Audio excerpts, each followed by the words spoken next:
नमस्कार। आज के इस दिलचस्प विश्लेषण में हम सभी का बहुत बहुत स्वागत है। आज हम जिस विषय पर चर्चा करने जा रहे हैं ना, वो सिर्फ एक योजना नहीं है, बल्कि हम सभी देशवासियों के सामूहिक भविष्य का ब्लूप्रिंट है। विकसित भारत 2047 का विजन। ये एक ऐसी सदी की यात्रा है जो आने वाले कल को तय करेगी। तो चलिए, बिना किसी देरी के सीधे इस सफर में गोता लगाते हैं। खैर, आगे बढ़ने से पहले चलिए जल्दी से आज की चर्चा का रोड मैप देख लेते हैं। हम इस बड़े लक्ष्य को इन 5 हिस्सों में समझेंगे। पहला, विकसित भारत का विजन। दूसरा, प्रगति की 4 स्तंभ। तीसरा, चुनौतियां और वास्तविकता। चौथा, क्षेत्रीय परिवर्तन। और अंत में सबसे जरूरी, जन भागीदारी। तो चलिए शुरू करते हैं हमारे पहले भाग से, विकसित भारत का विजन, जो कि 100 साल का एक बहुत ही अहम मील का पत्थर है। $30 ट्रिलियन। जरा सोचिए, ये कोई छोटा मोटा नंबर नहीं है। सरकारी दस्तावेजों और नीति आयोग के अप्रोच पेपर के मुताबिक 2047 तक हमें अपनी अर्थव्यवस्था को इस विशाल और हैरान कर देने वाले आंकड़े तक पहुंचाना है। मतलब अगले कुछ ही दशकों में हमें एक बहुत लंबी और ऐतिहासिक आर्थिक छलांग लगानी है। और ये स्लाइड बहुत खूबी से दर्शाती है कि असली विकास सिर्फ पैसों का नहीं होता, है ना? KPMG के इस डेटा को ही देख लीजिए। बाईं तरफ हमारी आज की हकीकत है, जहां हमारा मानव विकास सूचकांक यानी HDI स्कोर 0.645 है और हम दुनिया में 131वें नंबर पर हैं। लेकिन दाईं तरफ देखिए, 2047 का लक्ष्य, एक ऐसा समाज जहां हमारा स्कोर 0.9 के पार हो और हम दुनिया के टॉप 50 देशों में गिने जाएं। सच में ये जीवन स्तर को पूरी तरह से बदलने का विजन है। अब इस आधिकारिक विजन स्टेटमेंट को देखें तो समझ आता है कि ये कोई एक तरफा प्रयास नहीं है। ये सिर्फ GDP बढ़ाने के बारे में नहीं है। ये तकनीक, इंफ्रास्ट्रक्चर और समाज के हर तबके को सशक्त बनाने के बारे में है। देश में शून्य गरीबी और 100% उच्च गुणवत्ता वाली स्कूली शिक्षा। जरा कल्पना कीजिए, जब कोई भी गरीबी रेखा के नीचे नहीं होगा और हर बच्चे को बेहतरीन शिक्षा मिलेगी, तो हमारा समाज कितना मजबूत होगा।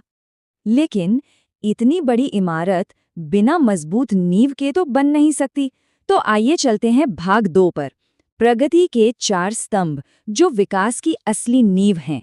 2047 का ये पूरा का पूरा लक्ष्य ना इन 4 प्रमुख स्तंभों पर टिका है। हमारे युवा, हमारे गरीब, हमारी महिलाएं और हमारे अन्नदाता यानी किसान। ये बिल्कुल साफ है कि इन सभी समूहों की पूरी और समान भागीदारी के बिना 2047 तक पहुंचना नामुमकिन है। समाज के हर एक वर्ग को साथ लेकर चलना ही इस पूरे मिशन की सबसे बड़ी और अनिवार्य शर्त है। इसी को और गहराई से समझने के लिए नीति आयोग का ये वर्किंग पेपर देखना जरूरी है। ये बताता है कि उन 4 स्तंभों के साथ साथ हमें आर्थिक प्रतिस्पर्धा, राष्ट्रीय सुरक्षा, ग्लोबल पार्टनरशिप और सुशासन यानी गुड गवर्नेंस पर भी फोकस करना होगा। ये सब एक दूसरे से जुड़े हुए हैं। एक भी कड़ी कमजोर हुई तो लक्ष्य दूर हो जाएगा। अब थोड़ा ठहरते हैं, भाग 3 पर आते हैं, चुनौतियों और हकीकत। आइए इस लक्ष्य को गणित के चश्मे से बिल्कुल जमीनी हकीकत के साथ समझते हैं। अभी तक हमने जो भी बात की वो बहुत आशावादी है, लेकिन हमारे दिमाग में ये सवाल आना बिल्कुल स्वाभाविक है। क्या सच में ये मुमकिन है? एक तरफ आधिकारिक दस्तावेजों की उम्मीदें हैं, तो दूसरी तरफ द वायर जैसे स्वतंत्र स्रोतों के विश्लेषण हैं, जो हमें इन लक्ष्यों को एक निष्पक्ष और आलोचनात्मक नजरिए से देखने का मौका देते हैं। अब इस स्लाइड की सबसे दिलचस्प बात यह है कि ये हमें असल गणित समझाती है। 2047 तक प्रति व्यक्ति आय को $18,000 तक ले जाने के लिए हमें आज की GDP को 9 गुना और प्रति व्यक्ति आय को 8 गुना बढ़ाना होगा। ये कोई सीधी और आसान सड़क नहीं है, बल्कि एक बहुत ही खड़ी और मुश्किल चढ़ाई है जिसे हमें तय करना है। और इसी बात को द वायर का ये लेख सामने रखता है। इसके मुताबिक 2047 तक अर्थव्यवस्था की इस तेज रफ्तार का अनुमान लगाने के लिए जो गणितीय धारणाएं इस्तेमाल की गई हैं, वे कई अनिश्चितताओं से घिरी हैं। एक निष्पक्ष विश्लेषण के लिए हमें इन दावों और शंकाओं दोनों को समझना बहुत जरूरी है। तो फिर रास्ता क्या है? चलिए अपनी ऊर्जा वापस लाते हैं और भाग 4 की तरफ बढ़ते हैं, प्रमुख क्षेत्रीय बदलाव और हमारी कार्रवाई योग्य रणनीतियां।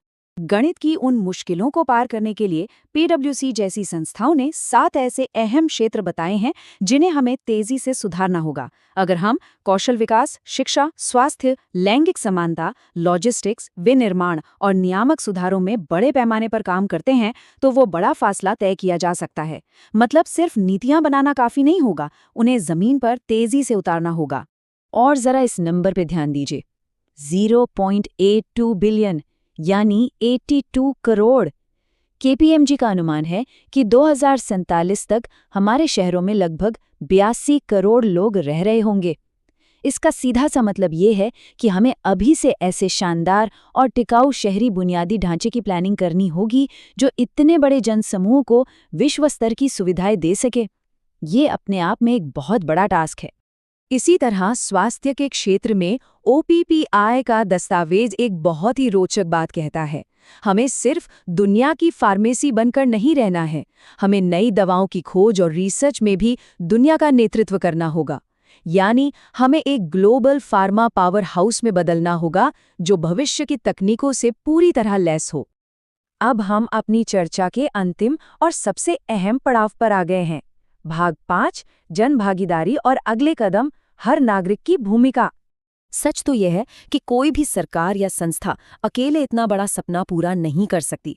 इसके लिए हम सभी देशवासियों का साथ आना जरूरी है। और इसी के लिए माईगव पोर्टल पर एक बेहतरीन शुरुआत की गई है। इसके जरिए कोई भी नागरिक आसानी से अपने विचार सरकार तक पहुंचा सकता है।